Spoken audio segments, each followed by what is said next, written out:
Welcome to new TV Telugu. ఇప్పుడు AP top 10 చూద్దాం. June 1వ తేదీ నుంచి రేషన్ దుకాణాల్లో రేషన్ డీలర్లు రేషన్ అందించాలన్న ప్రభుత్వ ఆదేశాలతో రాచర్ల మండలంలో ప్రజలకు రేషన్ దుకాణాల మధ్య రేషన్ అందించే కార్యక్రమాన్ని అధికారులు ప్రారంభించారు.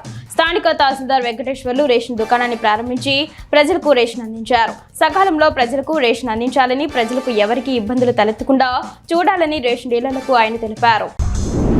నంద్యాల పట్టణంలోని ఇండోర్ స్టేడియం నందు జూన్ 2వ తేదీ నుంచి 7వ తేదీ వరకు మండల స్థాయి యోగా పోటీలు నిర్వహిస్తున్నట్లు జిల్లా ఆయుష్ మెడికల్ ఆఫీసర్ యశోధర తెలిపారు. జిల్లాలోని అన్ని మండల కేంద్రాలలో యోగా పోటీలు నిర్వహిస్తున్నట్లు తెలిపారు. అన్ని వయసుల వారికి వివిధ కేటగిరీల్లో పోటీలు నిర్వహిస్తున్నట్లు తెలిపారు. ఆసక్తి గలవారు ఆధార్ కార్డు, స్వీయ ఆరోగ్య ధృవీకరణ పత్రంతో హాజరు కావాలని తెలిపారు. రేషన్ డిపోల డీలర్లు తమ దుకాణాల ద్వారా కార్డుదారులకు సరుకులు పంపిణీ చేసేందుకు సిద్ధమయ్యారు. ఈ నేపథ్యంలో బొబ్బిలి పట్టణం దావల వీధిలో మున్సిపల్ చైర్మన్ రాంబార్కి శరత్ బాబు ప్రారంభించారు. లబ్ధిదారులకు రేషన్ దుకాణాల ద్వారా సరుకులు సక్రమంగా పంపిణీ జరిగేలా చూడాలని నిర్వాహకులకు సూచించారు. ఈ కార్యక్రమం తహసీల్దార్ ఎం శ్రీను, ఎక్కుడు వాసు, టీడీపీ పట్టణ అధ్యక్షులు గేంబలి శ్రీను తదితరులు పాల్గొన్నారు. ప్రభుత్వం ఎంతో ప్రతిష్టాత్మకంగా రేషన్ డిపోల ద్వారా నిత్యావసర సరుకులు పంపిణీ చేసేందుకు కృషి చేస్తుందని ఎమ్మెల్యే బగ్గు రమణమూర్తి తెలిపారు. పోలాకి మండలం రాళ్లపాడు గ్రామంలో రేషన్ డిపోను ఆయన ప్రారంభించారు. ఆయన అధికారులతో మాట్లాడుతూ రేషన్ డిపో పరిధిలో ఉన్న మారుమూల గ్రామాలకు కూడా రేషన్ అందించే దిశగా చర్యలు తీసుకోవాలని సూచించారు. ఈ కార్యక్రమంలో అధికారులతో పాటు స్థానిక నాయకులు పాల్గొన్నారు.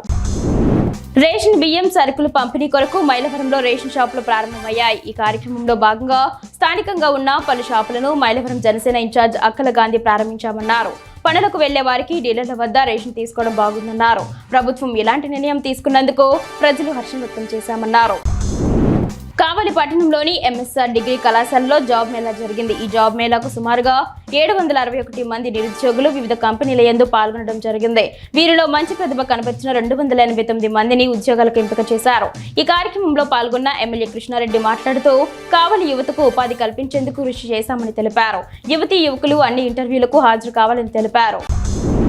పెడనాలోని 7వ నెంబర్ చౌకదారు దుకాణంలో ఎమ్మెల్యే కాగిత కృష్ణప్రసాద్ రేషన్ పంపిణీ కార్యక్రమాన్ని ప్రారంభించారు. ప్రభుత్వం ప్రతి లబ్ధిదారుడికి నాణ్యమైన నిత్యావసర వస్తువులను సమయానికి అందించడానికి కట్టుబడిందని ఎమ్మెల్యే అన్నారు. అనంతరం ఆయన లబ్ధిదారులకు రేషన్ పంపిణీ చేశారు. ఈ కార్యక్రమంలో కూటమి నాయకులు, కార్యకర్తలు పాల్గొన్నారు.